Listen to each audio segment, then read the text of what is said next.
Welcome to EmergencyMedicineCases.com. I'm your host, Dr. Anton Hellman, bringing you Canada's brightest minds in emergency medicine from EMC Studios in Toronto.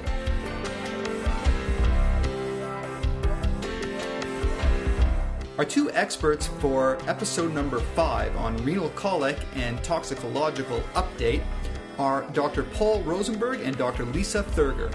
Dr. Paul Rosenberg is an emergency physician at Etobicoke General Hospital and Sunnybrook Health Science Centre in Toronto. He was the Chief of Emergency Services at Etobicoke General Hospital from 1991 to 2001. Dr. Lisa Thurgur is an emergency physician at Sunnybrook Health Sciences Centre in Toronto and is the emergency medicine undergraduate coordinator for that site. She completed her residency training at the University of Toronto as well as a fellowship in clinical pharmacology and is a clinical toxicologist at the Ontario Poison Centre at the Hospital for Sick Children.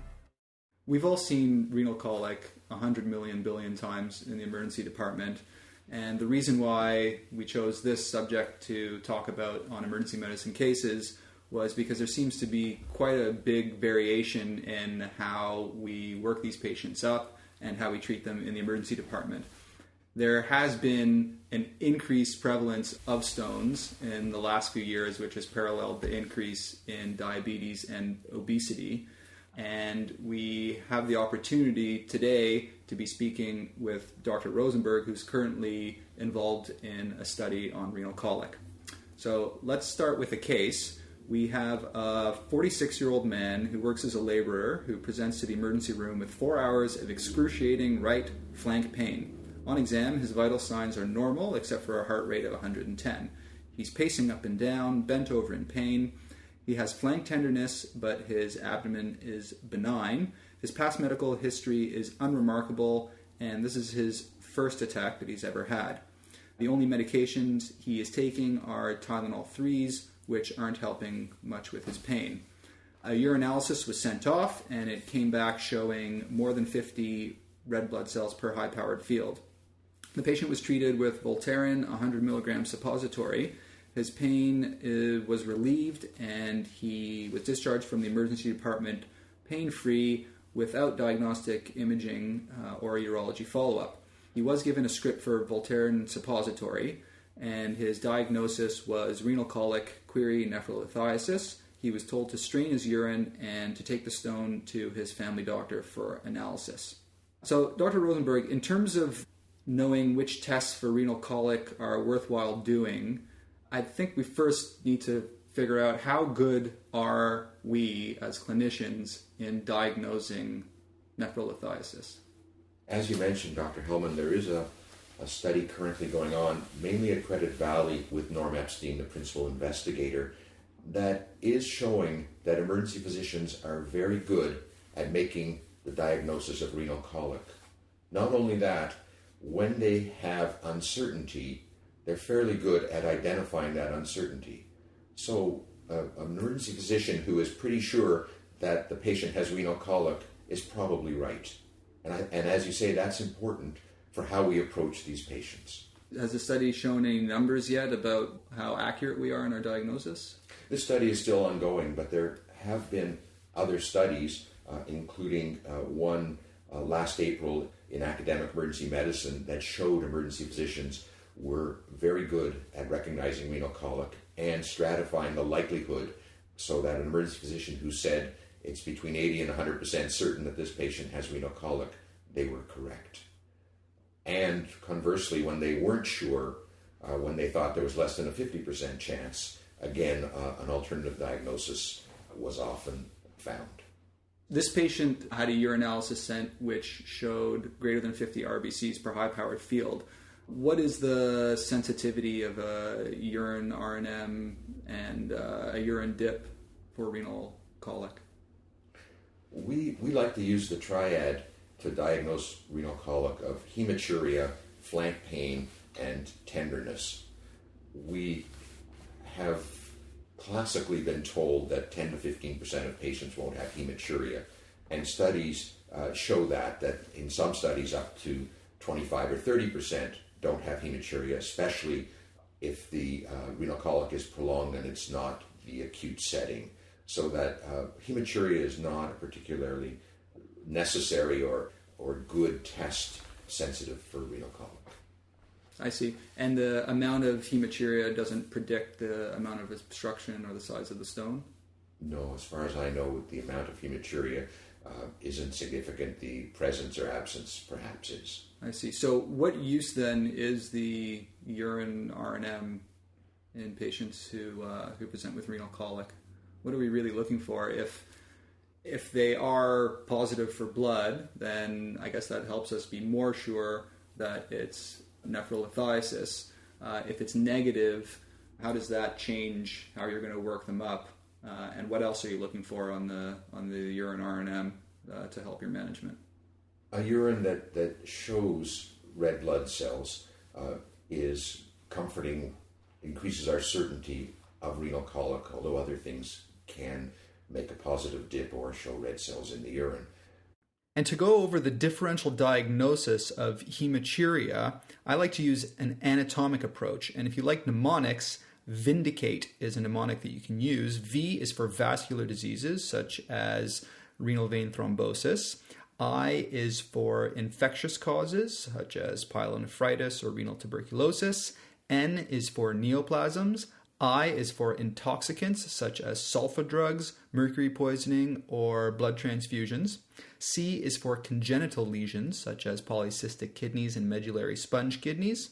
A is for autoimmune such as Goodpasture's disease or Wegener's granulomatosis or lupus. T is for trauma, and E is for endocrine metabolic such as nephrolithiasis. The absence shouldn't be used as a way to rule out renal colic, so that the recommendations from a number of studies that have looked at this is that if your clinical suspicion is high for renal colic, you should go on and investigate further and prove it. You mentioned the other things we'd be looking for in a urine.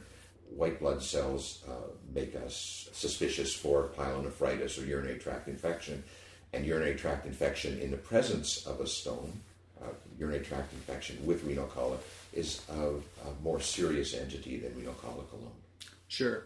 My understanding is that you can get sterile pyuria just with renal colic without infection. So you might have some white cells in your urine in the absence of infection. With patients who present with renal colic who don't have any signs of infection, have a little bit of white cells in their urine, do you stop there assuming that it's from the renal colic, or do you sort of assume an infection in that case? I think it would depend on the patient's clinical presentation. So a patient that looks septic or a patient that has high fever, perhaps if you measured at a high white count, and significant pyuria, so not a few white blood cells in the urine, but a large number, or casts or bacteria, I would be much more suspicious of a urinary tract infection. Sure. So if they have a few white cells, that's certainly consistent with plain old nephrolithiasis without infection. So we don't have to necessarily cover everyone with antibiotics, just with a few white cells in their urine. I think that's reasonable.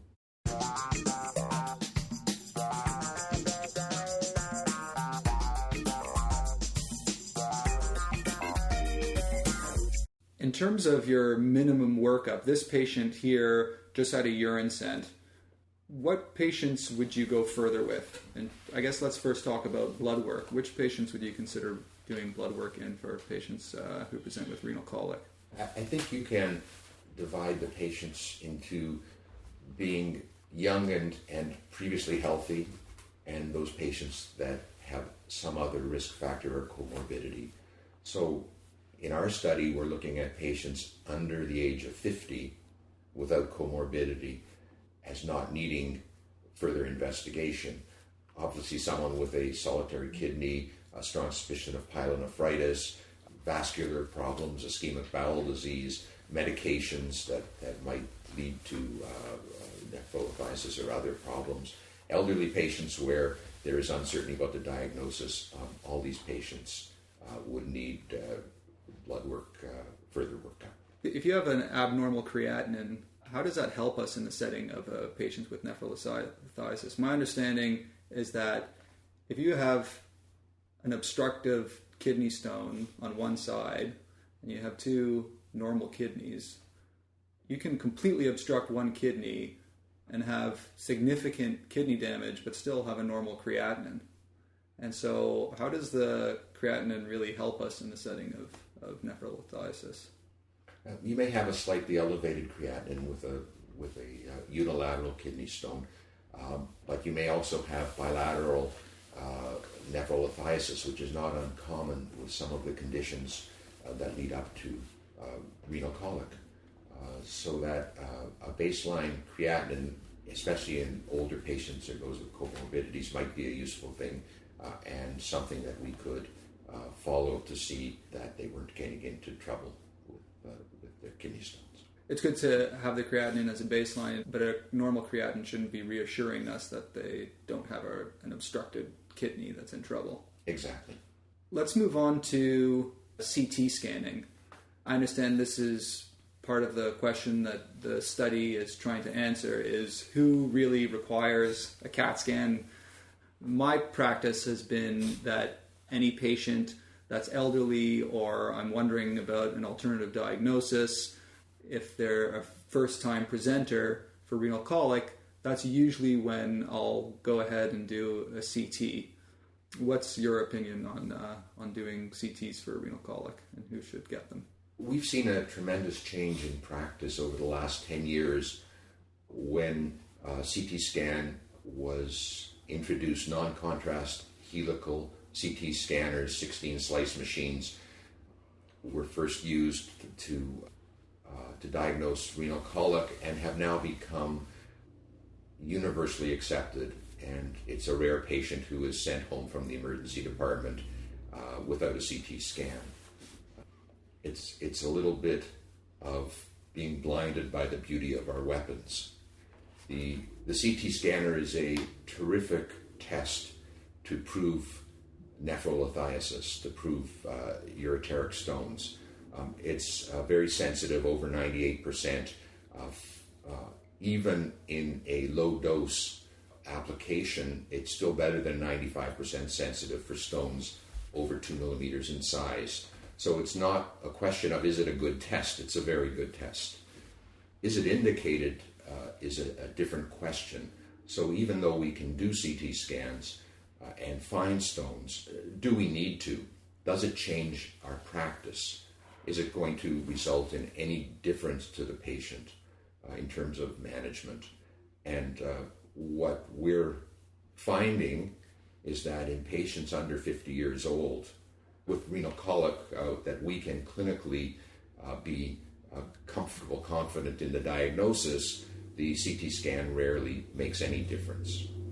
The reason we wouldn't do a CT scan in every patient that presents with renal colic, and again, I'm talking about under 50 years old, first time renal colic, is twofold. One is it is a scarce and expensive resource, our CT scanner. It is available much more widely now, but we still should be using it for a reasonable indication, a use that will change our patient management. The cost of a CT scan is hard to determine here in Ontario because the technical part is hidden in the hospital's global budget. But the radiologist charges $182.30 to read the CT scan.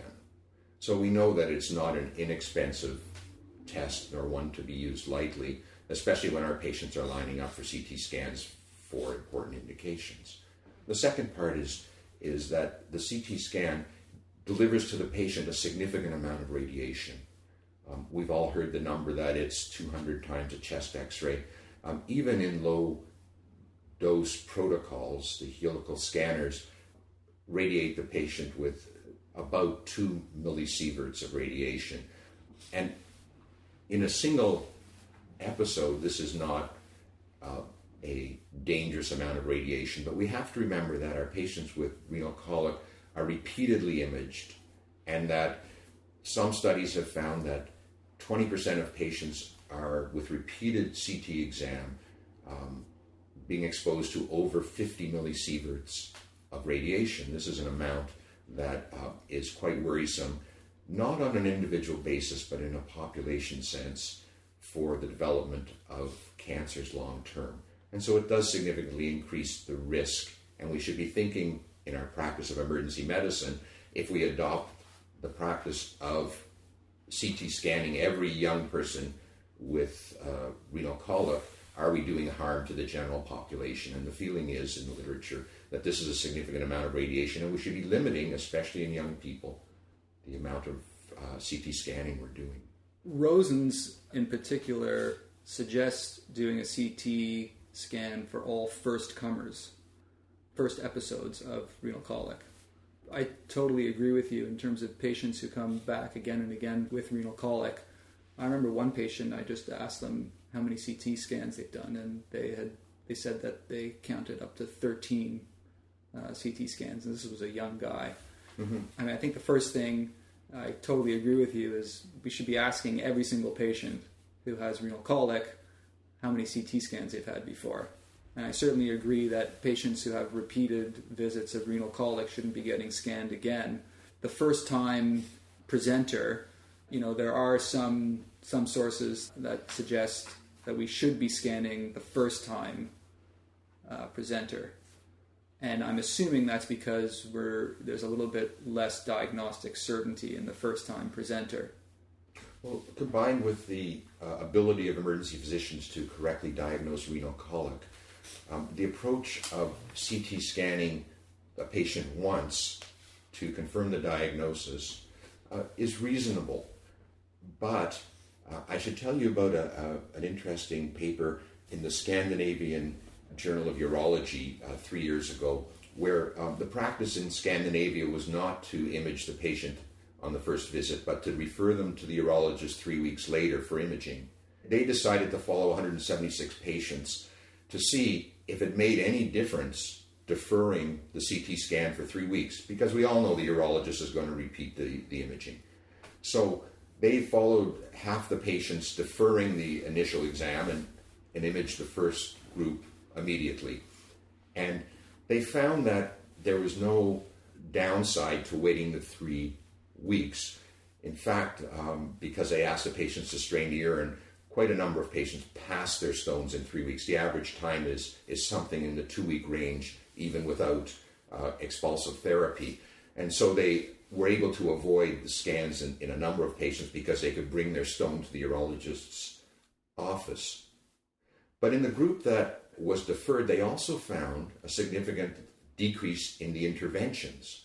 And the reason for that is because a lot of what urologists do is seeing a CT scan and thinking about extracorporeal shockwave therapy or ureteroscopy because the stone is borderline and they don't want to wait. But waiting 2 or 3 weeks may well be all the patient needs. So the approach of adequate analgesia and strain your urine and watch for the stone, and if it doesn't pass, may be better than the initial scan you described to prove they have renal colic. There's some centers that the urologists want KUBs, x-rays, as well. And my understanding is that they want to look at how the stone is progressing over time, and that's why they want the baseline KUB. 90% of stones will be visible, have some calcium in them, and could be visible in a well-prepared patient getting a KUB. But I think we should resist, as emergency physicians, doing that for our urological colleagues. If they need a KUB, then they have to justify that themselves and with their patient. A KUB delivers a third the radiation that a low-dose CT scan does. So there is an argument that some urologists make never to do KUBs, just to repeat the CT scan. I should mention that, so that it's not a trivial amount of radiation that these people are getting repeat imaging, and if they're asymptomatic, I'm not sure why we're doing it. The center where I work, we feel a little bit of pressure. It sort of was teaching as I was going through residency and now sometimes do it in practice, is that urologists want KUBs to decide if patients are candidates for expulsion therapy or for lithotripsy. So one way to sort of, cross your T's and dot your I's when you're discharging home your renal colic patient is to have the KUB done in the department, not have the patient wait for it, but just have it done and complete so that it's there and available for the urologist. Now, we've always they talked about why reasons for and against doing things for that reason, but that's one thing that sort of crept up in the center that I'm at and over the years of teaching that I've had. The urologists want to localize the stone on the KUB, or they want to prove there is a stone? They want to prove that it's going to be susceptible to expulsion therapy. The idea of whether a stone needs to show up on a KUB for lithotripsy, I'll leave that to the urologists. I know that cysteine and uric acid stones won't, and I'm just wondering if a badly prepared patient with a lot of bowel gas and stool is going to be denied lithotripsy, even though the CT scan shows a significant stone. So I'll have to leave that to my urologic colleagues. I personally will not order KUBs just because they might need it. I think at the time they're going to do lithotripsy, they could do a KUB. But as I said, it's a significant amount of radiation and repeat radiation. Their practice in the clinic might be to repeat the KUB when the patient arrives to see if the stone has progressed. And then I would argue, why did we do the first one? With the radiation dose, that brings up the option of doing an ultrasound. Ultrasound will show whether the patient has hydronephrosis secondary to obstruction. It's not that good at picking up small stones. The sensitivity is very poor compared to CT, but for stones that may require intervention, the sensitivity isn't that bad, and you have no radiation. So would ultrasound be an option for our patients with renal colic? It has been shown to predict the need for an intervention. And so, as you say, although it isn't very sensitive for defining the size of the stone, the ureteric stone, especially in the middle third of the ureter, it does give us a good idea who is going to need to go on to referral and perhaps CT scan. So judicious use of ultrasound could prevent CT scanning in many cases if you accept that even though you haven't defined whether there's a kidney stone or not, or the size of the kidney stone, you feel that the patient isn't going to need an intervention. On the other hand, the approach that I described of not doing any imaging initially will also differentiate those people without serious sequelae, without harm to the patient over that 3-week period. So if ultrasound is readily available, I think it is a useful tool to determine who may need intervention. But in my emergency, it takes me to get a formal ultrasound, hours, and again, it is an expensive, scarce resource. If you're talking about bedside ultrasonography by emergency physicians, I think that's an excellent use. However, there is a big operator variation in the results. And my experience with ultrasound is anecdotal here, but I'll tell you, I agree with Dr. Rosenberg that it's obviously saves the patient the radiation dose. It can be faster if it's bedside ultrasound by an emergency physician. But my experience with ultrasound for renal colic has been frustrating in that you'll often try and save the patient the radiation dose, send them for a formal ultrasound, which was mentioned can sometimes take hours. The ultrasound is usually unclear. So the report, and again, it's completely anecdotal, but the report will come back saying uncertain if, nephrolithiasis, unable to see stone, and then you end up sending the patient for a CT scan anyway. So it can be a bit frustrating. Right. If you send the patient for any study and you get a report back that says, we don't know, could be this, could be that, and then you've kind of got your hands tied because then you feel obliged to then go on to another study. Mm-hmm.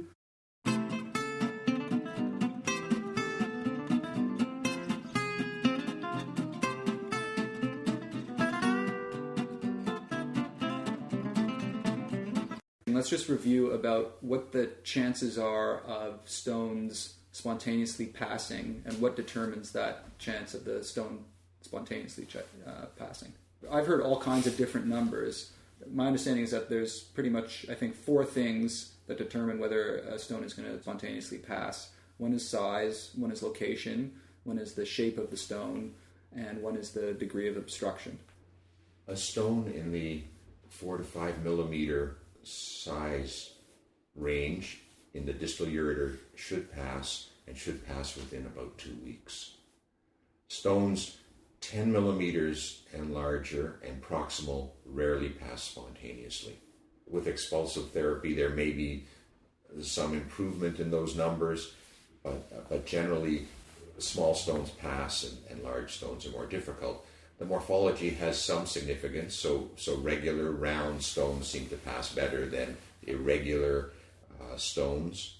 Where you see them initially may make a difference, so stones in the renal pelvis may be more difficult to pass than ones that are in the distal third.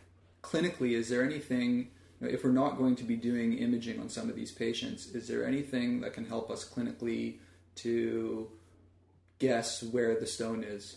The clinical presentation sometimes tells you that if the pain is mainly in the flank, the stone is in the proximal collecting system. If the pain is down in the groin and radiating to the testicles, then that's probably the distal third. I don't know that localization is very exact. The amount of pain that the patient has at discharge at the end of their emerge visit can actually help predict the size of the stone.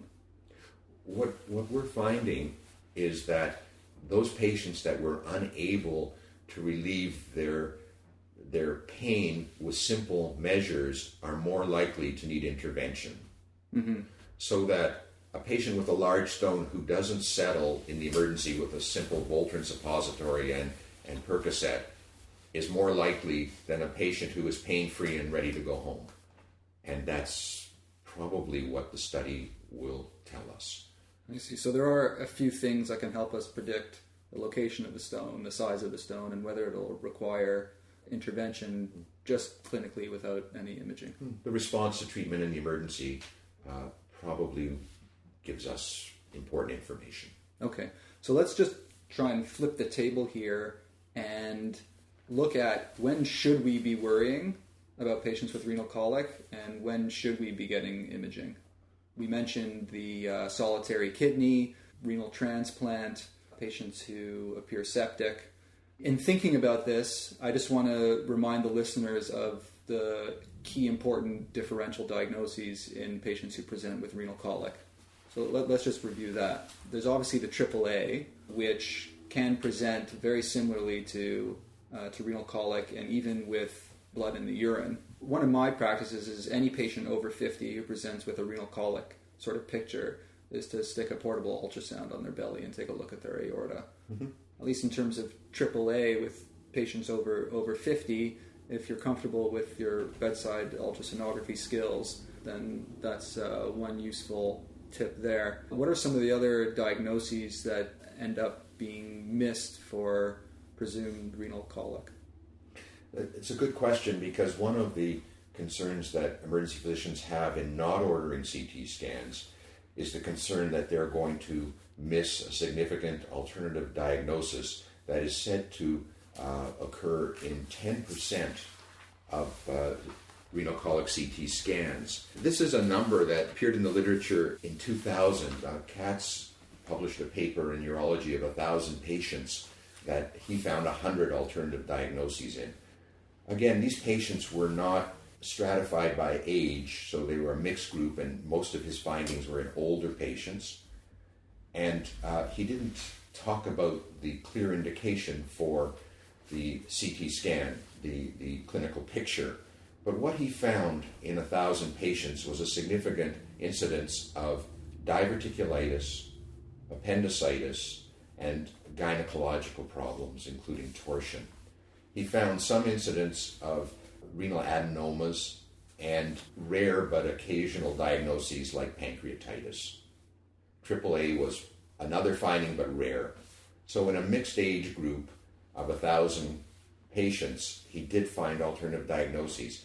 In his 100 abnormal CTs of other causes, he also included, however, pyelonephritis and benign prostatic hypertrophy.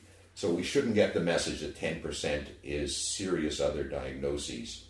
It is only that there were other findings, and sometimes these findings were in conjunction with ureteric stones, so that a patient could have a ureteric stone and a renal adenoma incidental. I should mention as well that the reason some of these studies that are published and talk about missed significant findings or alternative diagnoses, is that there is what we call an indication creep for ordering CT scans. So this is the case where the emergency physician either has significant uncertainty or has an alternative diagnosis in mind when he orders the CT scan. Well, why would an emergency physician order a CT renal colic if he really thought the patient had appendicitis? Well, we all know that our surgical colleagues are unlikely to see a patient who hasn't been imaged these days for appendicitis. And a CT renal colic is a low-dose study without contrast that typically takes a fraction of the time for a proper, well-prepared study. So that some of these series that include query renal colic but show appendicitis or some other diagnosis really weren't intended for renal colic, and we should keep that in mind. Other diagnoses are not as well made on a CT renal colic because of the slice width and the resolution. We should be cautious about using a CT renal colic for this indication creep. For other diagnoses, our radiology colleagues will tell us it's not the right test. And fortunately or unfortunately, what happens in medicine sometimes is you go on recent cases, so you go by experience. And sometimes a recent case will affect your judgment and your management of a further patient.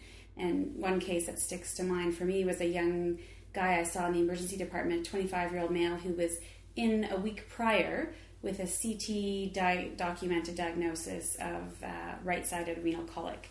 And he was managed medically with tamsulosin and analgesia and sent home. And he was back a week later when I saw him with a similar kind of right flank pain radiating into his groin. And so we treated him with multiple NSAIDs intravenously as well as narcotics intravenously, and it just wasn't helping, and he was looking sicker and sicker and in more pain. And we were going on the basis that he had this CT documented diagnosis of renal colic a week prior and thinking he hasn't passed his stone and this is what he's going through. And in the end, what tipped us off was his right shoulder pain irritation, and so it triggered a thought of, is there something going on in the abdomen that's irritating the diaphragm? In fact, he did have an appendicitis.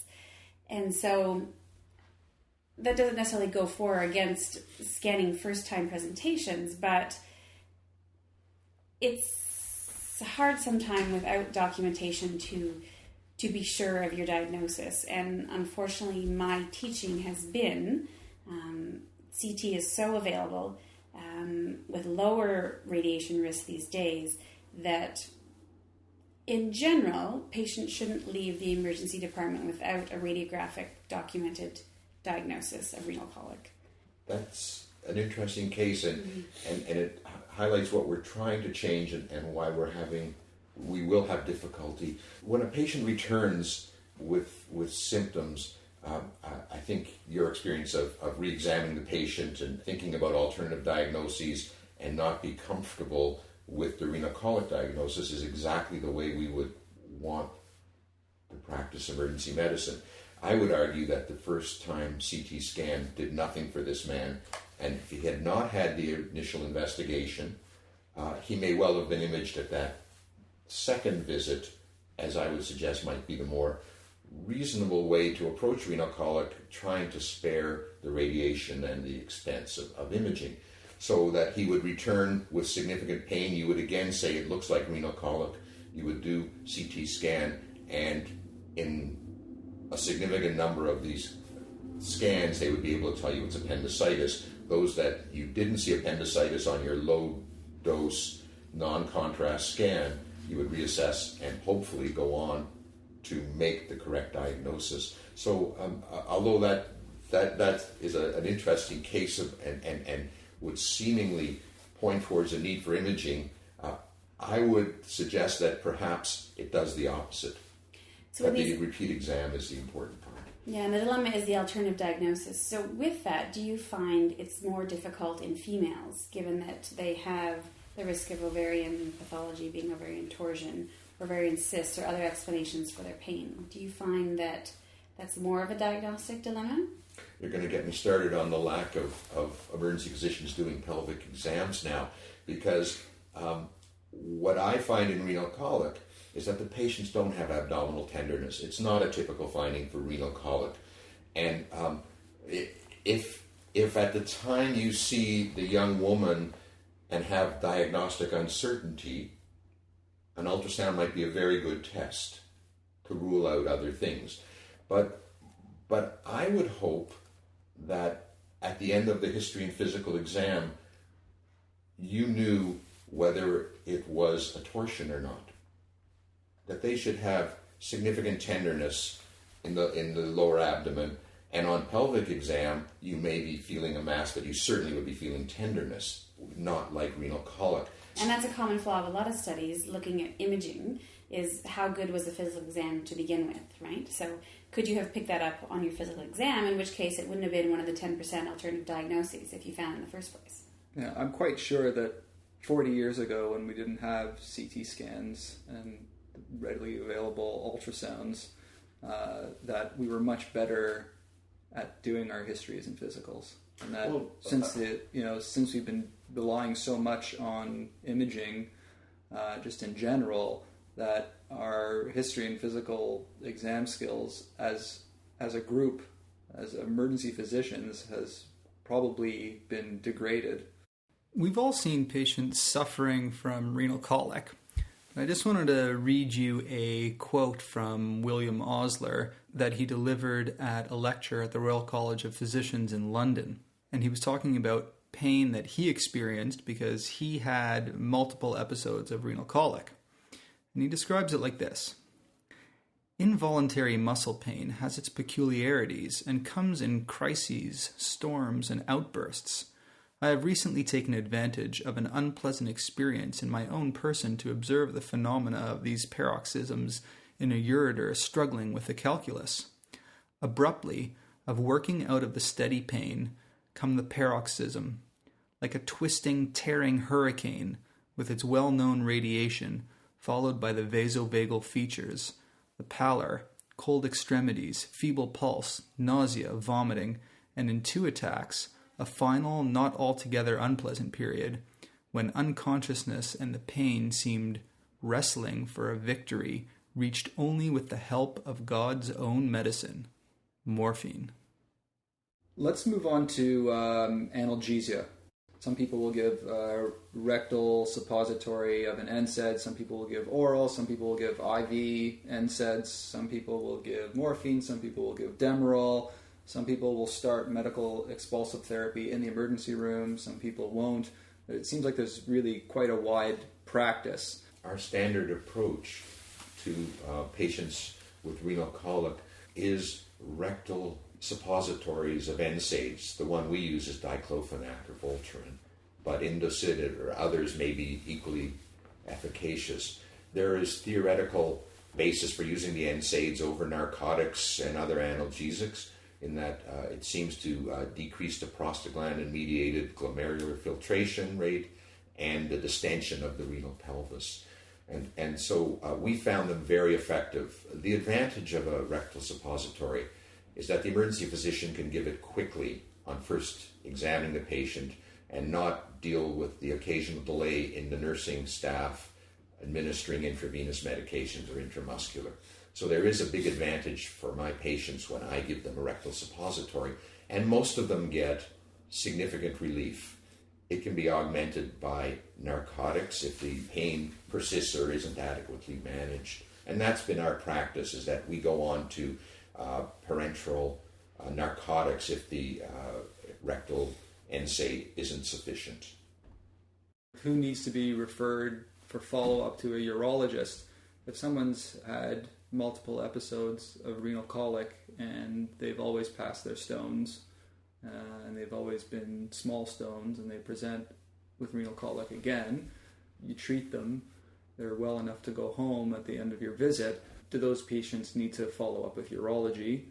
Probably not. They can follow up with their family doctor. Even the patients who are first-time presenters, if you do decide to do a scan and you know how big their stone is, do they all need to go to urology? If their stone is small and distal, chances are they will pass it, and their family doctors can analyze the stone to then suggest dietary modifications and such.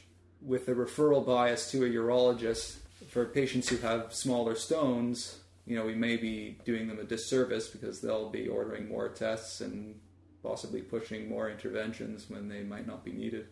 I would agree that family physicians should be able to guide therapy for repeated stone formers based on the analysis of the stone, and could at that point get urological consultation if there was difficulty.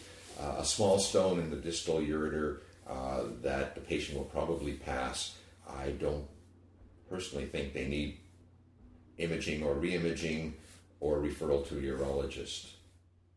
The recurrent stone patient who is shown to have a small stone or is asymptomatic in the emergency without diagnostic imaging, again, could be followed clinically. The concern about renal impairment based on stone disease, I think, is overstated.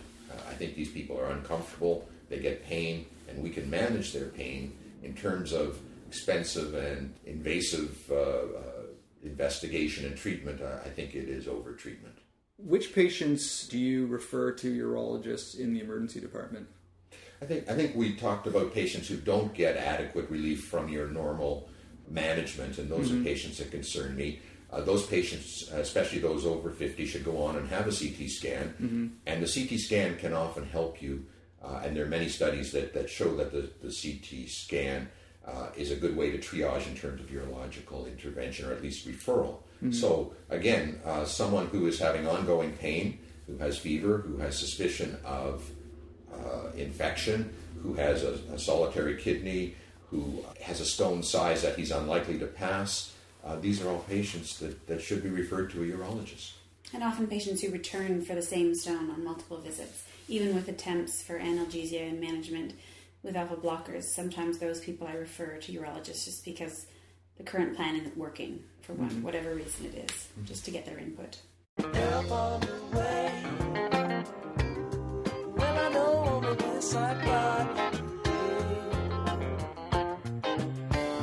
Medical expulsive therapy is something that's come on the scene in the last few years that has changed our practice for renal colic quite a bit. They usually refer to alpha antagonists like tamsulosin or calcium channel blockers. So the alpha antagonists and the calcium channel blockers help to facilitate distal stone expulsion and decrease the time to spontaneous stone passage. What they do is they block the ureteral smooth muscle contraction and improve the movement of the stone through the ureter.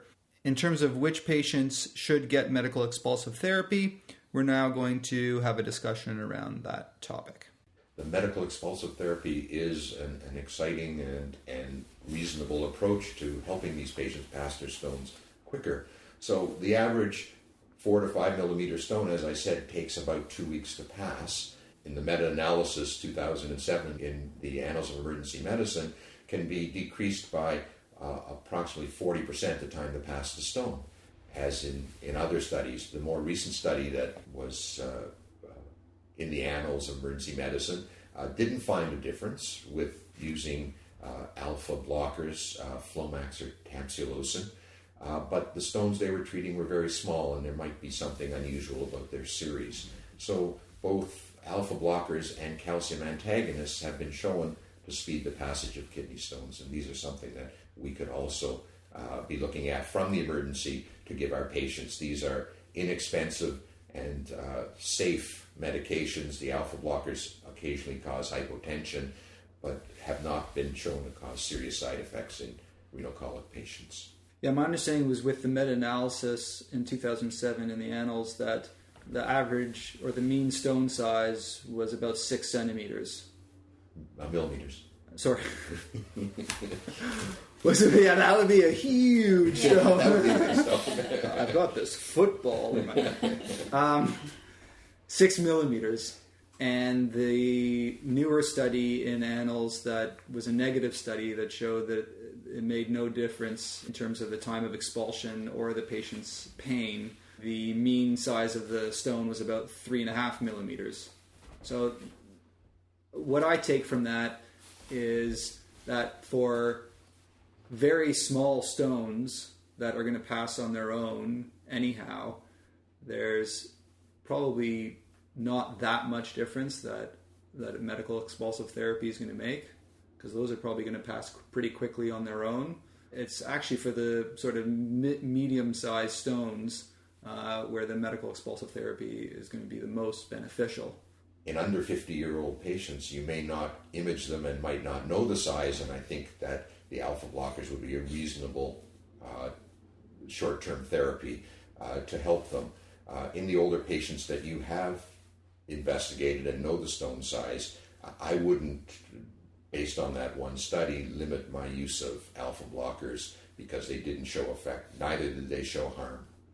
And so unlike Dr. Rosenberg, I scan all my patients, right or wrong, and maybe I'll change my mind after I see the results of the study.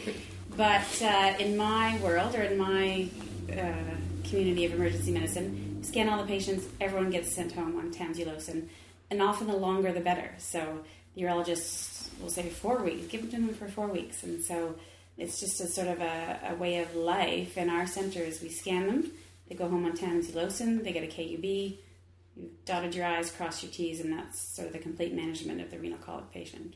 Right or wrong, that's the way it is. You know, Canadians have a reputation as being pretty compliant and boring, and the thing I love about this episode is that it brings up some controversy and really gets you thinking about how you might handle patients with suspected renal colic.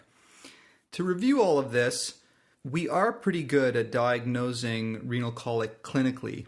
Everyone should definitely get a urine dip and or urinalysis. The sensitivity of a urine dip is about 80% for renal colic, and the sensitivity for a urine RNM is about 90%.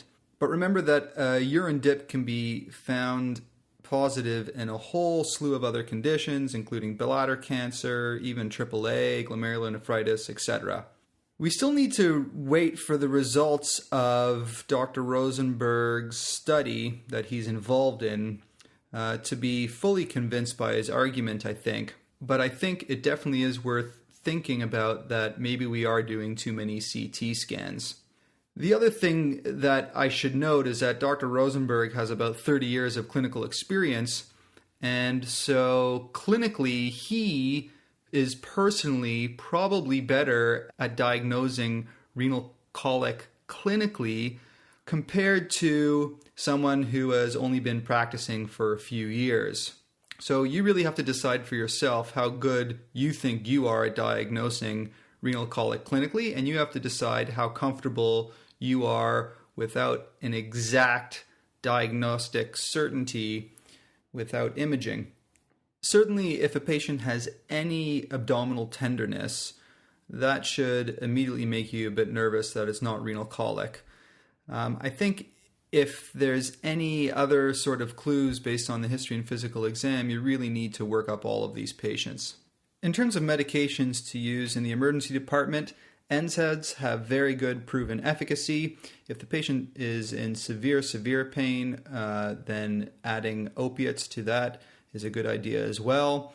In terms of medical expulsive therapy, tamsulosin is probably the best one out there. The dose is 0.4 milligrams PO once a day.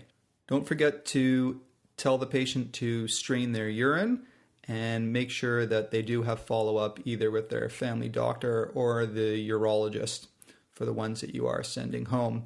Again, the indications for admission for patients with nephrolithiasis are infection, solitary kidney, renal transplant, intractable pain or vomiting, and a large proximal stone. One last important point to make is that patients who are septic with a kidney stone constitutes a true medical emergency. These patients need to get to the OR quickly. They have a very high morbidity and mortality.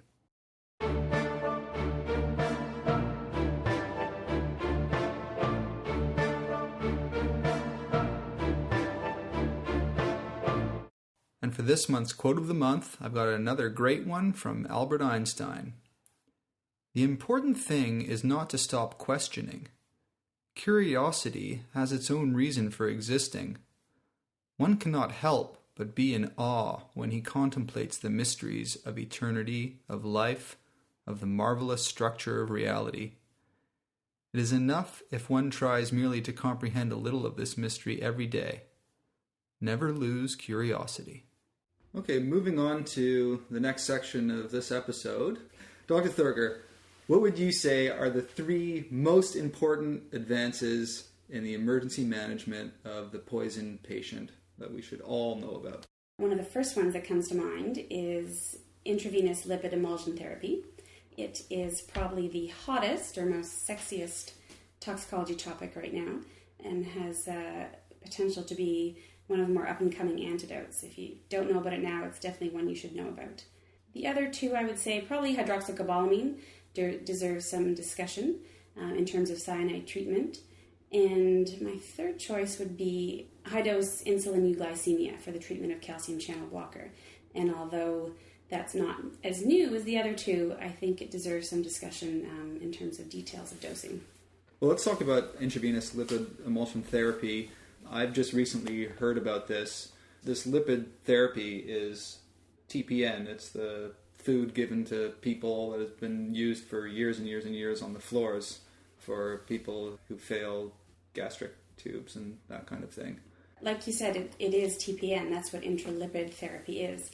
It is a mixture of soybean oil and egg yolk phospholipids and glycerin, aluminum, and water. And you can store it at room temperature, and it comes prepackaged, and it's widely used on the wards as TPN, so most people are familiar with it. How did they discover in the first place that this worked for poisonings? Well, it's funny actually because it just happened by chance. It's emerging right now in the anesthesiology, the emergency medicine, and also the critical care worlds as basically a drug or an antidote that's suitable for lipophilic drugs or any fat-friendly drug. And it came about by chance and was first discovered to be useful in the treatment of local anesthetic toxicity, so specifically bupivacaine toxicity. And this was in rats and dogs. So the scientists actually gave intralipid therapy with the purpose of making the bupivacaine toxicity worse, but in fact what it did is it made the rats resistant to asystole, or more resistant to asystole. So in other words, it was improving things for them. Because of these studies, the animal studies in rats and dogs, it then became popular in the anesthesiology community, and it started to be used to treat local anesthetic toxicity in humans. So currently, the majority of the literature on intralipid therapy is, in fact, in the anesthetic literature, and it consists of both animal models and human case reports. But then as this became more popular, and as it's becoming more popular, people caught on, physicians caught on and thought, hey, why don't we use this antidote for other lipophilic drugs, specifically in the emergency department and in the ICUs. Can you just give us a quick list of the common lipophilic drugs that it has been used for? Yeah, so in the literature, in the case reports, it's been reportedly used for TCAs, for bupropion, now for beta blockers, as well as calcium channel blockers. But basically it will work, or theoretically should work, on any lipophilic drug or any drug that has a lipid aqueous partition coefficient greater than 2 or 3. You could yeah, it's basically a measure of how lipid friendly a drug is, and you can find this in any chemistry textbook. But the idea is if it's a fat friendly drug. I almost failed high school chemistry. So. I'll send you the list. Oh, okay, thanks. So as it became more popular in using it in humans, the case reports started to evolve in the literature, and that's the majority of the literature now are case reports. And one of the more impressive case reports was one by Siriani in Annals of April of 2008, and that was a report of a combined bupropion and lamotrigine overdose, so both very lipophilic, in which the resuscitative measures for cardiac arrest failed, but then the use of intralipid was then associated with return of spontaneous circulation and good patient outcome. So basically this patient who had overdosed on these 2 drugs was having ACLS measures performed, and 2 rounds of ACLS protocol were completed. The physicians gave the intravenous lipid emulsion therapy, and within 1 minute, the patient had a pulse. Wow, yeah. That's impressive. So compelling. Are the indications for this in the patients where everything else has failed? Are the indications just for cardiac arrest, or what in particular would you suggest is when we use this in the line of therapy. So you're right. Currently, the indications are, for lack of a better term, when everything else has failed. So obviously, when you're treating these overdoses, you need to do your standard measures first. So ACLS, as well as your standard conventional antidotes are appropriate. And then it's thought that when this has failed, IV lipid emulsion therapy is indicated. I think that's true, but I'd like to make a little push for the fact that you don't want to wait too long until your patient's circling the drain. So the way I like to think of it is if I have a possible lipophilic cardiotoxin overdose and I'm thinking about my ACLS and my standard antidotes, I'm thinking about intralipid along with it, and I'm having that ready to start once I've started my usual antidotes as well. From a practical perspective, how do we actually give the drug? Well, that's what's kind of neat, is that it's really easy to use, it's really easy to give, and I can even advise you how to make your own intralipid kit for your emergency department or your own critical care. There is no standard protocol per se right now, but the protocol that is suggested you can find on lipidrescue.org. So it's a website that was designed by Guy Weinberg, who's leading in the research for IV lipid emulsion therapy. So on this website you can see the protocol that's suggested. And basically it's intralipid in the form of 20%. Okay, it comes prepackaged. And the protocol is an IV bolus of 1.5 milliliters per kilogram. So the bolus given over 1 minute. Followed immediately by an infusion of the same intralipid at a rate of 0.25 milliliters per kilogram per minute.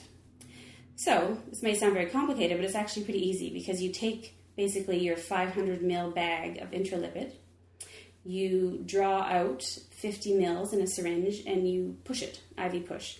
You draw out another 50 mils and you IV push it. There's your bolus. Then you take whatever's left in that bag, you hang it up, and you run it as an infusion over 15 minutes. And that's the protocol for your average 70 kilogram person. So it's pretty straightforward. All you need to have in your intralipid kit is, a laminated copy of the protocol, 1 bag of intralipid, a 50 ml syringe, and basically your tubing and your IVs to start the infusion rate, and you're set. You can keep it at room temperature in your recess room, and it's there and it's ready for you. So it's pretty easy to use. Great, and I'm assuming it's pretty cheap as well. It is very cheap. Great, and we know that it's safe in patients who are receiving TPN. I'm assuming these are much higher dosages and faster that we're giving it. Are there any safety concerns? Well, keep in mind it's still pretty new antidote, a pretty new therapy, so there are no real short-term or long-term consequences reported or documented at this point. But there are some concerns. It's thought that it's contraindicated in patients with a known egg or soybean allergy, obviously because that's what's in the intralipid, or also patients who have disorders of fat metabolism. It's thought also to be contraindicated in myocardial infarction, mainly because the free fatty acids that are given during ischemia may actually increase the myocardial damage through lipid peroxidation, but this is unclear. There's also some question about the risk of a fat embolus if it's given too quickly, or the risk of ARDS, mainly due to alveolar toxicity from the oleic acid component that's in the lipid emulsion. So these are a few postulated side effects. To date, no real severe consequences have been documented as a result of giving this antidote. So at this point, it seems to be safe and inexpensive and simple to use. So can you just go over for us how the lipid emulsion therapy works?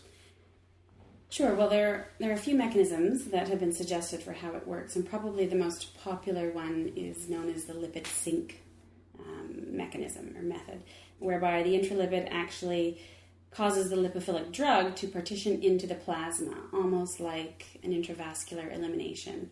So it's drawing all of the drug away from the tissues, with the main goal, of course, of drawing it away from the myocardium where it has its worst effects.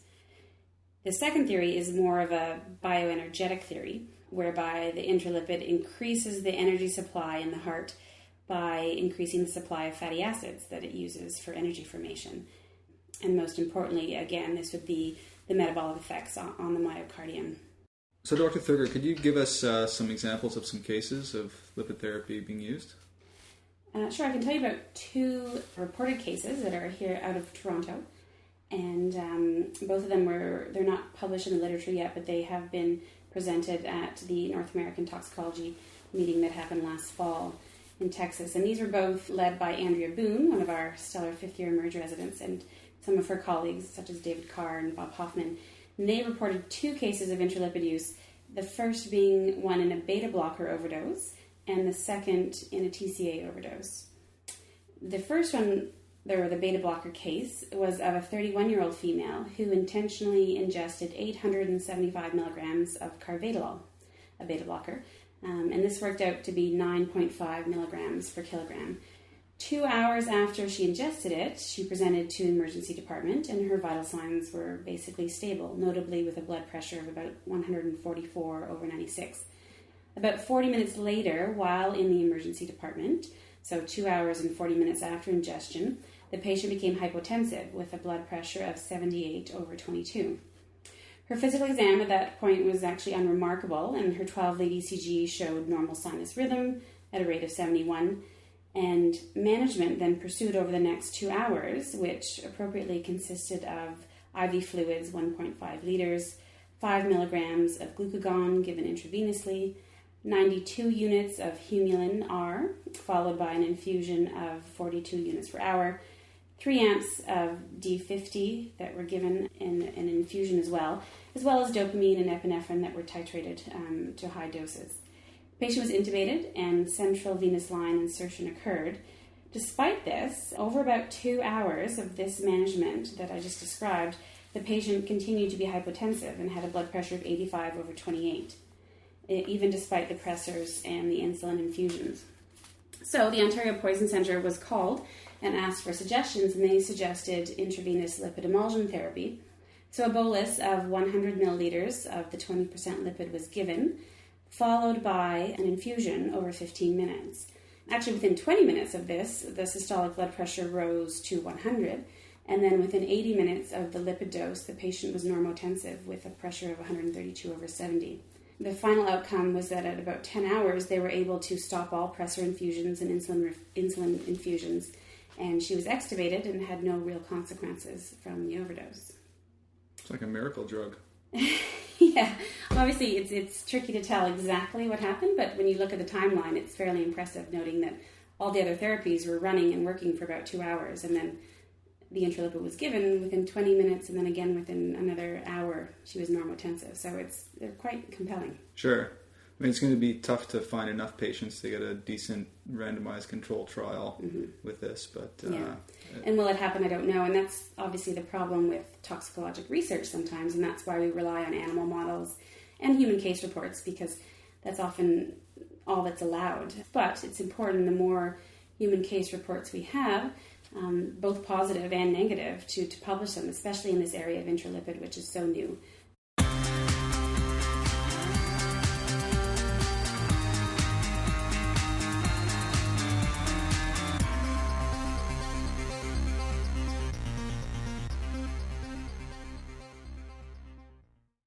The second most important recent advance in emergency management of poison patients you were mentioning was... Well, in my opinion, I would say it's hydroxocobalamin, okay. Which is indicated for cyanide poisoning. Basically, it's a vitamin B12 precursor. That's what it is. And you might be saying, well, why do I need to know about this? When was the last time I treated cyanide poisoning? Well, I'll tell you that one of the major indications we use it for is actually in fire victims or smoke inhalation victims. And those are the majority of cyanide poison patients that present in the emergency department. And we see it usually as concomitant carbon monoxide and cyanide toxicities because fire smoke from the average house fire actually contains carbon monoxide and hydrogen cyanide. The two can present together in the fire victim, and it's important not only to recognize these on presentation, but also to know how to manage them fairly timely. How is this new therapy an advantage over the usual cyanide kits?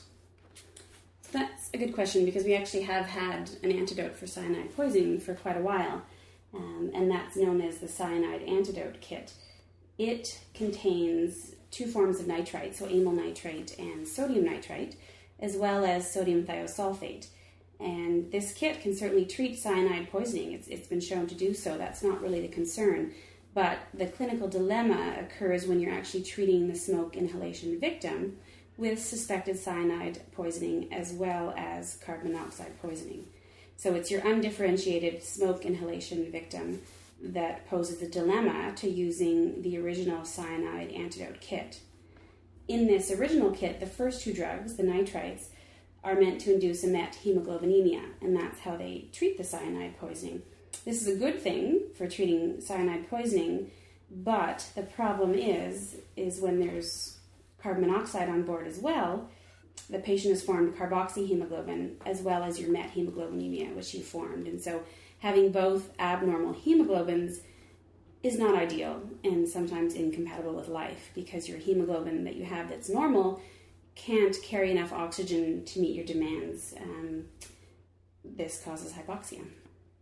And one other problem with the nitrite components actually is that they both cause vasodilation and further hypotension. So the hypotension that's caused from the cyanide and the carboxyhemoglobin poisoning or the carbon monoxide poisoning causes hypotension, and the nitrates you're adding makes this worse. The recommendation, if you have this cyanide antidote kit, is just to use the sodium thiosulfate to treat the cyanide poisoning. But just know that the onset is a bit delayed and it takes some time. So it will in fact work, but it takes a little bit of time to work. The bonus with the hydroxocobalamin, or the nice feature with that, is that its mechanism does not involve formation of methemoglobinemia. So potential for hypoxia in the smoke inhalation victims doesn't occur. Basically, what hydroxocobalamin does is it forms vitamin B12, or it forms cyanocobalamin, and this is harmless. It's excreted in the urine, and it's been shown in the literature to be equally efficacious as the original cyanide antidote kit. So the big question is, or the clinical dilemma is, when do we suspect cyanide poisoning in conjunction with carbon monoxide poisoning? So when would we use hydroxocobalamin as opposed to our regular cyanide kit? And the classic case is basically a fire victim. So say a 54-year-old woman who's extricated from an apartment fire. She comes into your emergency department and she's covered in soot, perhaps no thermal burns at this point, but she does have decreased level of awareness or decreased level of consciousness with a GCS of about 7. Her vital signs be perhaps a heart rate of 120, mildly hypotensive with a blood pressure of 105/75, an increased rest rate of 32, and satting 93% on 10 liters of oxygen. So this is your classic fire victim. In this patient, you're clearly suspecting inhalational toxicity of carbon monoxide, and she gets appropriately intubated. But despite fluids and with the drugs that you use for intubation, she actually remains hypotensive. The blood work might come back on her and show a metabolic acidosis, say with an anion gap of 32. But the key is a lactate that needs to be sent. And in this case I'm describing of the patient, the lactate came back at 16.8. So although carbon monoxide poisoning can cause a metabolic acidosis and it can cause hypotension, when there's an elevated lactate in this same patient who's hypotensive with a metabolic acidosis, you need to be seriously concerned about cyanide poisoning. The textbook answer would be any lactate greater than 10 in a suspected dual poisoned patient. I'd probably lower it to 8 and be suspicious, but any patient from a fire with metabolic acidosis, hypotension, and a lactate greater than 8 or 10 is clearly an indication to be treated on spec for cyanide poisoning. I love that. That's great. Let's just review that. Any fire victim with a metabolic acidosis, low blood pressure, and a lactate greater than 8 or 10 is a candidate for cyanide poisoning treatment on spec. Other people you can consider it in, so not your classic fire victim, would obviously be anyone who's confessing to an intentional overdose of cyanide. Anyone with an unexplained coma and acidosis, so perhaps in people who work in the field that use cyanide in their chemicals, like jewelers, fumigators, photographers. Anyone who's ingested artificial nail remover contains cyanide.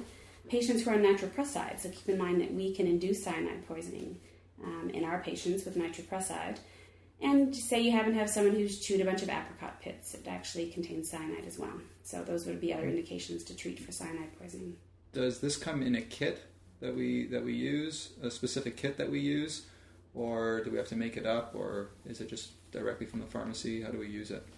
So just like our original cyanide antidote kit, the hydroxocobalamin comes in a kit as well. It's quite handy. The kit contains 2 vials of hydroxocobalamin, each is 2.5 grams, and the actual dosing that you should be giving is 5 grams to start, so 2 vials that have to be diluted. The pediatric dose, just for interest, is 70 milligrams per kilogram, and each sort of bolus or first dose is given over 15 minutes. You can actually repeat it, so you'd have to open another kit, but you could repeat the dose up to a total of 15 grams if needed, if you didn't see the desired effect. So whether your hospital carries the hydroxocobalamin kit is sort of up to your hospital administrators, but there was a recent article that was published about expert consensus guidelines for stocking antidotes in hospitals that have emergency departments. And the expert panel suggested that either kit could be stocked, so there was no preference for one or the other, but the panel did make the recommendation that nitrates were not to be used in smoke inhalation patients with carbon monoxide poisoning. So basically suggesting that if you have the hydroxocobalamin kit, that's the one to be used in the fire victim. So you'd use the hydroxocobalamin and the sodium thiosulfate together? So that's a good question. Do we use sodium thiosulfate in conjunction with hydroxocobalamin? So you certainly can. It doesn't come in the kit, so you'd actually have to open 2 kits, both kits, in order to use the sodium thiosulfate as well. It's not necessary, but it does help aid in the removal of cyanide. It will have added benefit, so you can use both. But one important point, or one administrative point, is you cannot give the hydroxocobalamin and the sodium thiosulfate in the same line. They're not compatible, so you'll need 2 different lines for that. Are there any downsides of the hydroxocobalamin? Hydroxocobalamin causes chromaturia, so red urine. Sort of a real or more harmful side effect is actually hypertension that can occur. And that's because hydroxocobalamin is a nitric oxide scavenger, so you do get vasoconstriction. This only lasts for about the first hour, and you can treat it with usual methods that you use to treat hypertension, obviously not nitroprusside. Due to the discoloration that the hydroxocobalamin causes and due to its pigment, any blood work that you draw afterwards can be affected by this pigment. So if you have the foresight, or if you're thinking ahead, try and draw off multiple vials of blood before giving it, because it will affect the blood that you draw afterwards. Don't smoke in bed.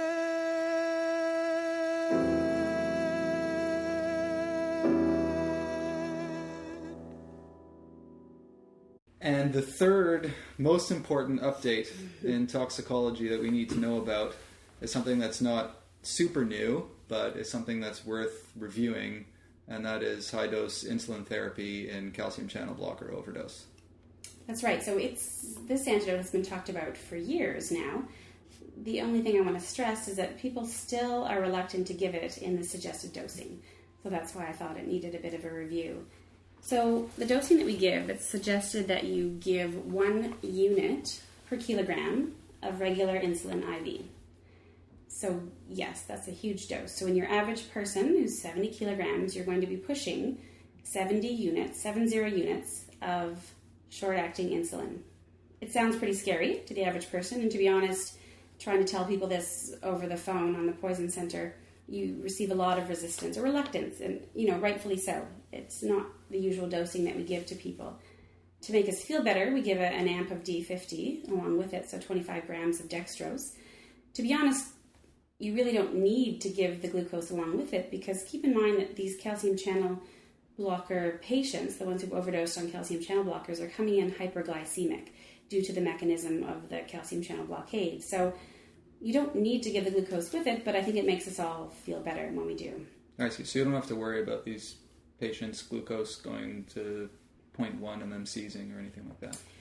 So generally no, but due to the insulin that we're giving them, both with the bolus and then the infusion that I'll tell you about, it's very important to monitor their glucose. So it's not necessary to be afraid of giving these high doses of insulin that you'll make them hypoglycemic, but it's very important to remember to monitor their glucose as well as their potassium as a result of giving these high doses of insulin.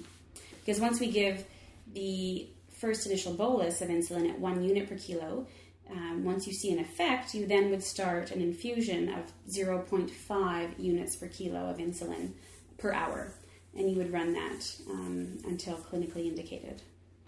With that infusion, you can run a dextrose infusion as well. Keep in mind that you're actually titrating your insulin infusion almost to their glucose, because as the glucose is dropping, it's a sign that the calcium channel blocker toxicity is wearing off. And so you can almost use their dropping glucose as an indicator that they're clinically improving. So I've always been unclear as to how sick the patient needs to be in order to start the insulin therapy. Right, so it's important to keep in mind who deserves this therapy. And the people we think about it in are basically our slow and lows, or what I like to call our slow and lows. So people who are presenting with a toxicologic overdose that give you a bradycardia and a hypotension, and that's usually from drugs like digoxin, calcium channel blocker, and beta blockers, and sometimes clonidine. So you think of it in your slow and lows, and you think of it in your patients with a heart rate of 30 to 40 or blood pressures of 70 to 80 systolic.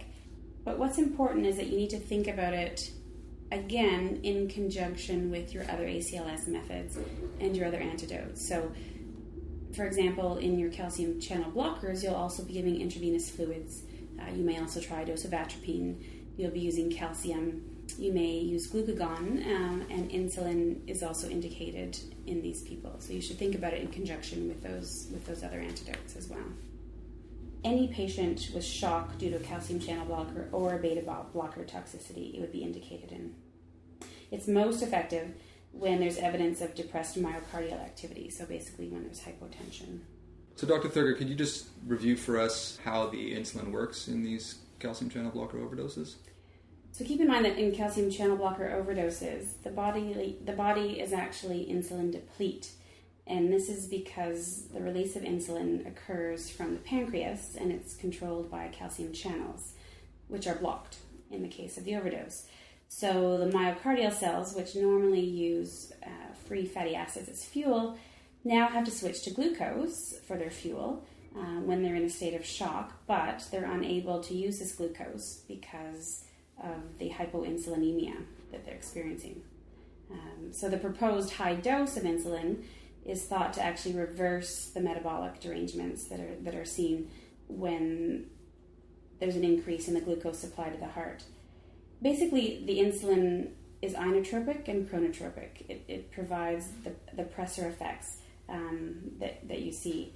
And keep in mind that this mechanism also makes sense in your beta blocker overdose as well. So now when our calcium channel blocker patients present to the emergency room, we should not only be thinking about high dose 1 milligram per kilogram IV insulin therapy, but also about lipid emulsion therapy. That's right. So that's when you should add on to the tail end of your antidotes when you're thinking about calcium channel blockers as well, because it's one of our lipophilic drugs. So hopefully we'll be saving a lot more lives of these patients with calcium channel blocker overdoses.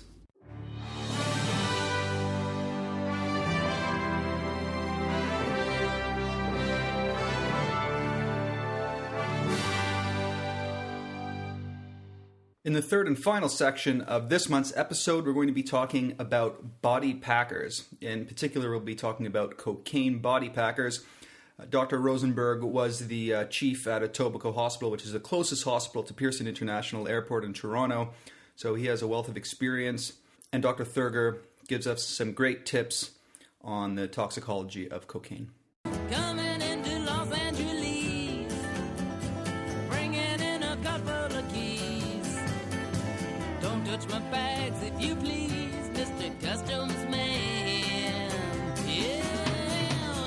The first reported body packer case was actually in Toronto in 1973 when a patient swallowed a condom filled with hashish and he developed a small bowel obstruction. The other name for body packers are drug mules, swallowers, couriers, internal carriers. And it's important to understand the distinction between body packers and body stuffers.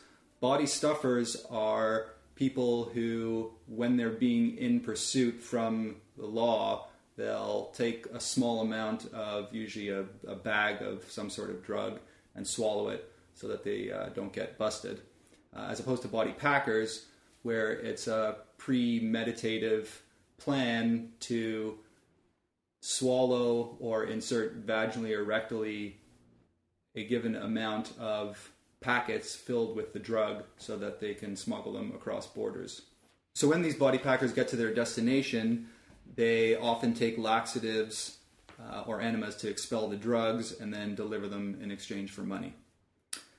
So, Dr. Rosenberg, I understand that back about 10, 15 years ago at a Etobicoke hospital where you were chief, you saw lots of body packers. Actually, following 9/11, we started to see a large number of body packers. We would see on a daily basis patients who had been apprehended at the Toronto Pearson Airport and brought by the RCM P2R emergency for investigation and treatment of the drugs they had tried to smuggle on their persons, having swallowed a number of packets, somewhere between 30 and 100 in most cases. We had to develop a protocol for observation of asymptomatic patients because of the volume coming through our emergency department. And the case we're going to discuss is the basis for the concern and why we developed a heightened awareness for patients who were symptomatic. Why don't we just jump into the case then? This was a case from about 15 years ago. A 20-year-old female who was brought from the airport by the police after ingesting 130 packets of cocaine in Jamaica about 7 hours prior to her arrival in the emergency department. She presented with complaints of nausea, abdominal pain, and numbness in her fingertips. On exam, her vitals showed a blood pressure of 190, pulse of 130, temp of 35.7, respiratory rate of 36, and she was satting 100% on room air. She was alert but slightly agitated. Chest was clear. The abdominal exam showed normal bowel sounds. It was soft. There were no masses palpated.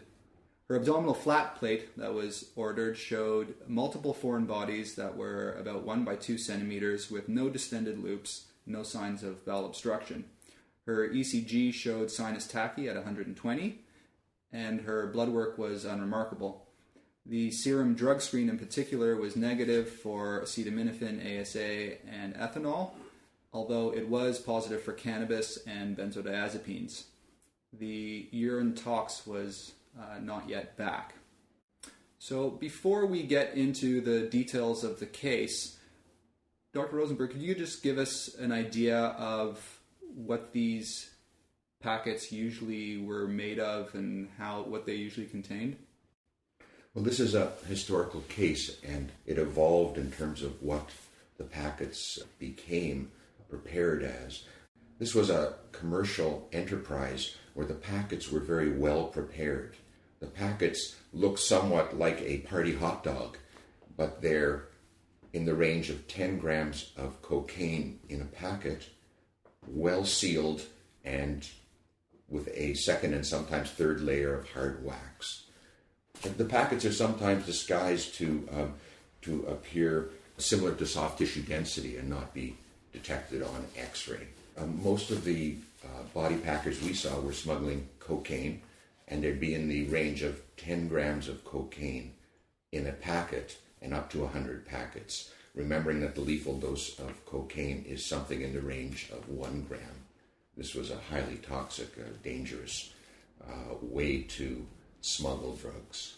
And what are some of the other drugs that are typically smuggled in these body packers? We have seen hashish and heroin being smuggled, but much less common coming through the Pearson Airport. In the recent February 2010 Annals of Emergency Medicine, there's an article on methamphetamine body stuffers and case series about that. So methamphetamine is now becoming more commonly packed and stuffed as well for transport. Getting to this case of our 20-year-old female brought from Jamaica with 130 packets of cocaine, how was this patient managed in the emergency department? The initial approach to treating a patient who concealed drugs, a body packer, is to obtain consent. The patient has the right to refuse investigation and treatment. The patient is then assessed by history and physical exam as to the ingestion and for signs of toxicity. In this case, the patient is showing early signs of toxicity with tachycardia and agitation. But I should mention that a large number of patients who come under RCMP guard to our emergency are quite anxious and agitated and tachycardic. And so it's very hard at times to distinguish between serious toxicity and the anxiety that is obviously associated with being apprehended and arrested. In terms of imaging, the first screening test would be an abdominal flat plate x-ray? We do abdominal flat plate x-rays routinely, although it has been shown that they're not highly sensitive, that it is possible to miss some packets, but with a load of 100 packets, 130 packets in the GI tract, we would expect to see something on the x-ray plate to confirm that. So in this case, we're not counting the number of packets, nor whether any remain in the GI tract after decontamination. That's another issue of DI techniques. And if I could just add that I agree with Dr. Rosenberg that they're not as sensitive as it could be, probably in the range of 85 to 90% sensitive. In fact, 2 studies are in the literature that showed with ingestion of 130 packets in one patient and I think 90 packets in another patient, both flat plates were read as negative. So depending on quality of film, experience of the reader, you can obviously have false negatives. But if it's negative and you're still highly suspicious of a body packer, then you would then move on to further imaging like CT scan with or without contrast, or possibly abdominal films with barium as well.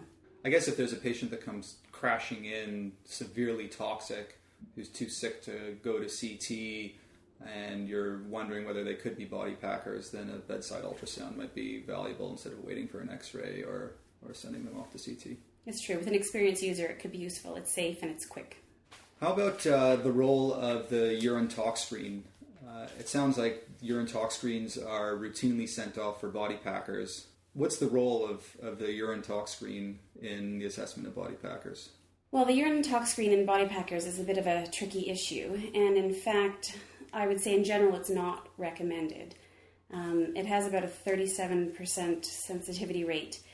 The problem is that detecting the active metabolite of cocaine in the urine is very much dependent on a lot of different features, like the absorption of the drug, the renal function of the patient, the liver function, etc. And not only that, but one test, whether positive or negative, can't really answer your question. So it's a harmless test to do, and you can do it, but you would need serial tests. So for example, the half-life of cocaine is about 45 minutes. So it will reach the blood, it will start to disappear, and within an hour or so, it should be leaving your blood. Now, when and how much of it gets to the urine is the other issue. The second issue is the level of detection that your test allows for the active metabolite.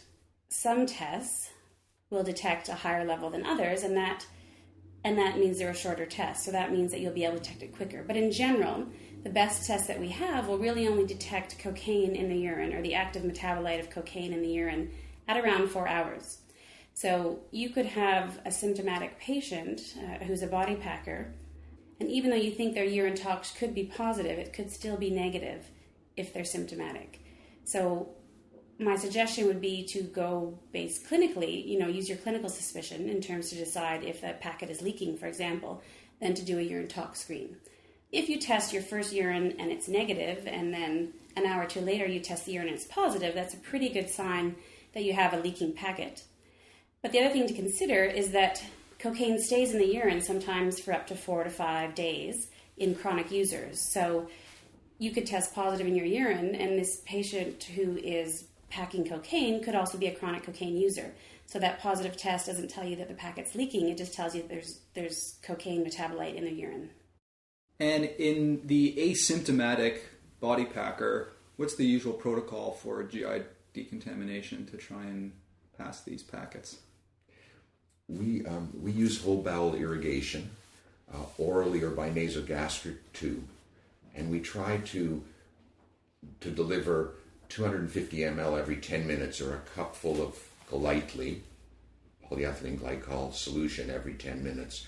which is very difficult in a lot of patients, especially under the circumstances. We found that nasogastric tubes are quite useful in this setting if the patient will give consent. And we can then hang a bag of polyethylene glycol solution and continue the infusion over a number of hours. So our protocol is for 4 liters over 2.5 to 3 hours, but we would continue if the packets had not been passed. So it is not unusual for a patient to be 24 hours with the polyethylene glycol solution running. So in this case, the PEG solution was given 250 milliliters every 10 minutes. Unfortunately, with this patient, they started vomiting. They did pass 2 small latex packets by vomiting, and they passed 2 rectally. So an NG tube was placed, and more PEG light was given, and 17 packets passed rectally. 3 hours after arrival, the patient had a generalized seizure lasting for 35 seconds, and at that time their blood pressure had risen to 210 over 130. Rectal Valium was given 10 milligrams, and the blood pressure settled. Ativan 2 milligrams IV was given. The patient was put into restraints, and there was a further 10 milligrams of IV Valium given for agitation. At about 5 hours, a second generalized seizure occurred that lasted for about 10 seconds, and more Valium was given. The patient was intubated, and then the patient developed continuous seizure activity. About 20 milligrams of Valium was then given. The PEG light was continued by nasogastric tube. A Foley was inserted, and the patient's vital signs changed to a pulse of 50, respiratory rate of 32, and atropine 0.5 milligrams IV was given at that point. Dilantin was started, 1 gram over 30 minutes, and there were some brief seizures that were repetitive, and the patient remained unresponsive. At this point, poison control was contacted. Dr. Thurgur, what would poison control recommend at this point? Well, anytime a body packer becomes symptomatic, emergency removal of the packets is indicated.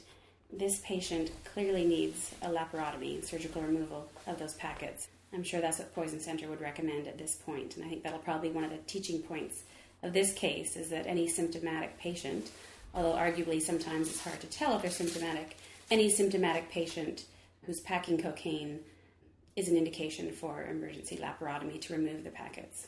I quite agree with Dr. Thurgur. The surgical consultation should have been obtained very early in this case because the patient was symptomatic. And even though our surgeons often observe these patients and watch the progression of the packets being evacuated, increased symptoms or a failure to evacuate the GI tract would be a reason for early intervention. And unfortunately, in this young woman, that didn't happen. So Dr. Thurgur, could you just review for us the cardiotoxic and neurotoxic effects of cocaine overdose, in particular in patients who are body packers who have a suspected leaking or ruptured cocaine packet? When I think of cocaine toxicity, I like to think of it as having 3 key mechanisms. And the first one is that cocaine blocks the reuptake of a lot of neurotransmitters, specifically norepinephrine, dopamine, and serotonin. Another key effect comes from its local anesthetic properties, or the fact that it's actually a sodium channel blocker. It has that in common with other drugs that end in ane, like bupivacaine and lidocaine, etc. But the reason those drugs are anesthetics is because they have sodium channel blockade, and cocaine is no different. That's why your tongue is numb when you taste it, and that's why your nose gets numb when you snort it. But that's a key feature in the toxicity of cocaine because, as we all know, it can produce lethal arrhythmias as a result of the sodium channel blockade by widening your QRS. And then the third one that I like to think of is less of a factor, but cocaine will increase the production of endothelin from the endothelial cells, and this causes vasoconstriction. And it also is a nitric oxide scavenger, so in that effect it will cause vasodilation or vasoconstriction again, so preventing vasodilation. So all of these combined effects will give you the clinical picture that you see in cocaine overdose. So in a body packer who happens to have a leaking packet, you'll see changes in various clinical systems. So for example, CNS-wise or neurological-wise, you'll see agitation. You'll see sometimes seizures or coma, depending on the dose that's been administered or overdosed on. You can see, brain hemorrhage due to ruptured aneurysms. Cardiovascular-wise, you will see a lot of effects. And in the body packer, you specifically will see the tachycardia and the hypertension that was seen in this patient. Again, a lot from the vasoconstriction and the neurotransmitters that are increasing in the presynaptic area. Also, cardiovascular-wise, you will see coronary vasospasm, so you will see real MIs, real ST elevation. You will see aortic dissection as a result of this. And as well, in the cardiovascular system, you will see the arrhythmias that I mentioned before because of the sodium channel blockade. So it can present just as a widened QRS on your 12-lead ECG, which can then go into runs of non-sustained VTAC and then VTAC as well. So those are some of the cardiovascular effects that you will see.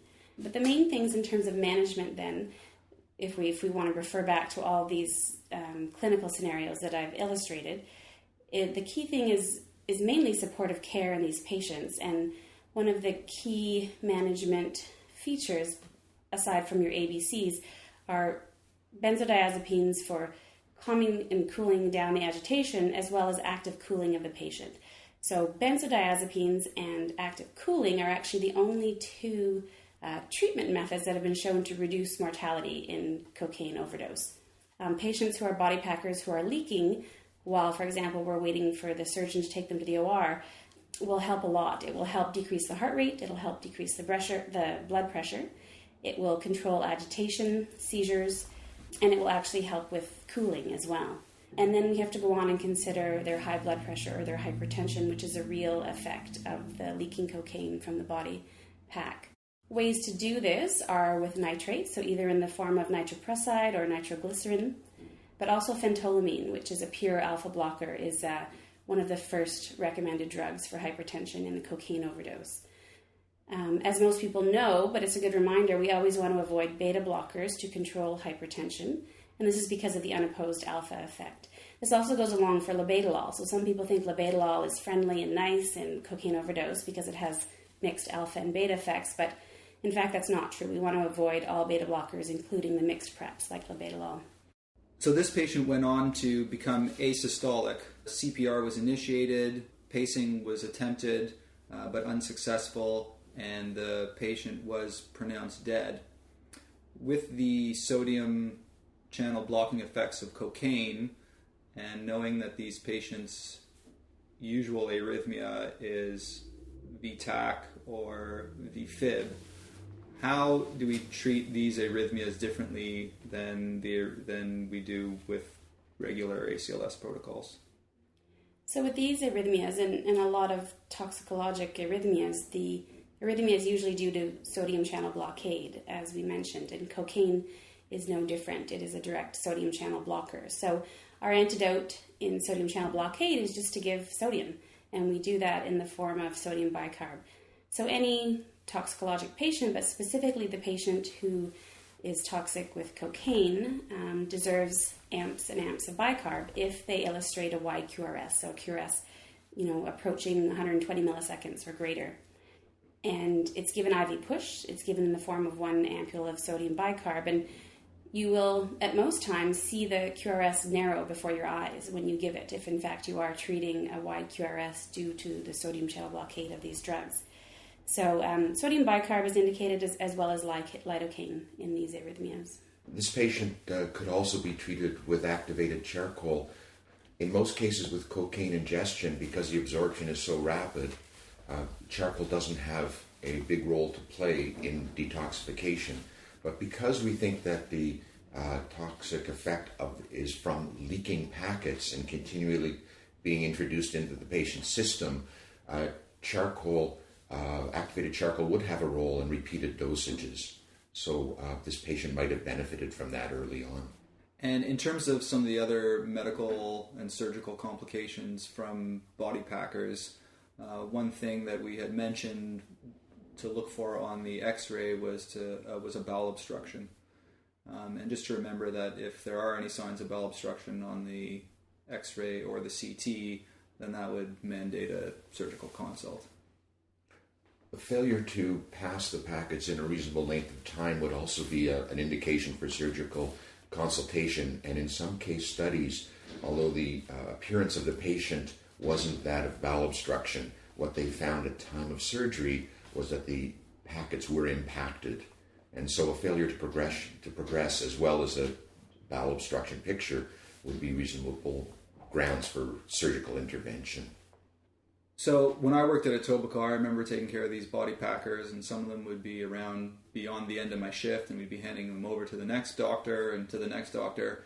How long do these patients typically take to pass their packets, and when do we pull the gun and call the surgeon and say and ask them to assess the patient that they're impacted and it's not going any further? Our protocol developed over time to allow the patients to be discharged to observation in the RCMP holding areas.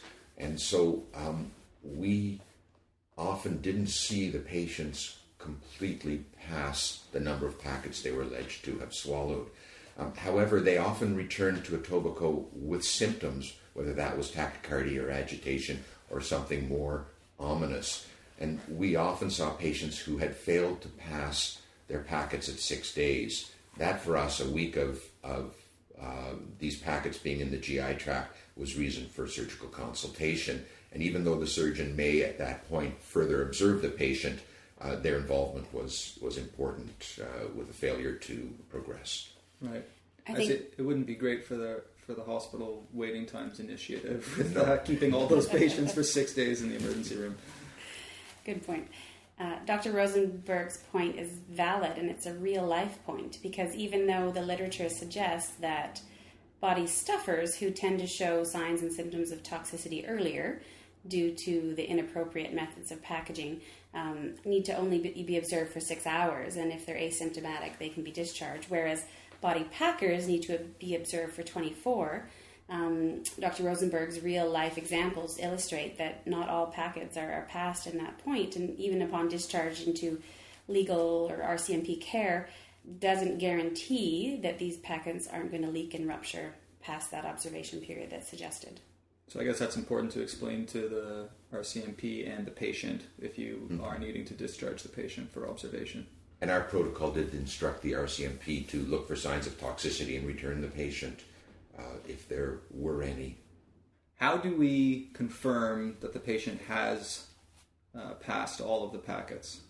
The people who are packing are usually unreliable historians, and even though some will tell you the exact number that they've swallowed, you can't always go on that.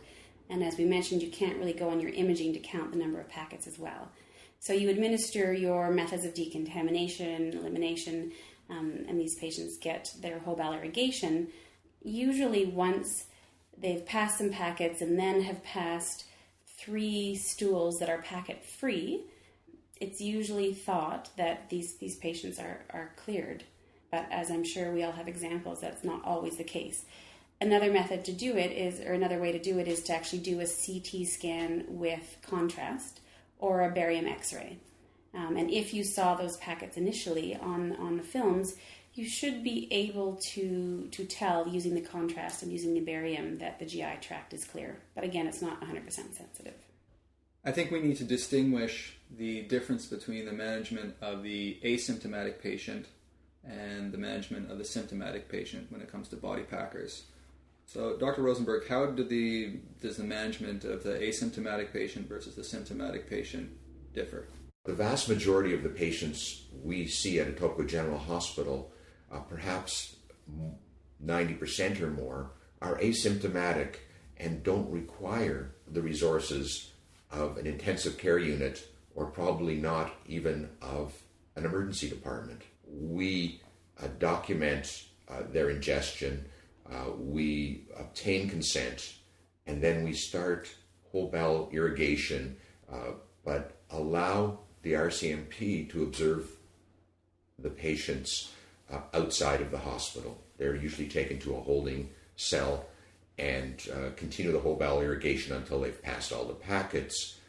we feel that if the patient is asymptomatic and becomes symptomatic, we will have time for them to return and for us to treat them more aggressively.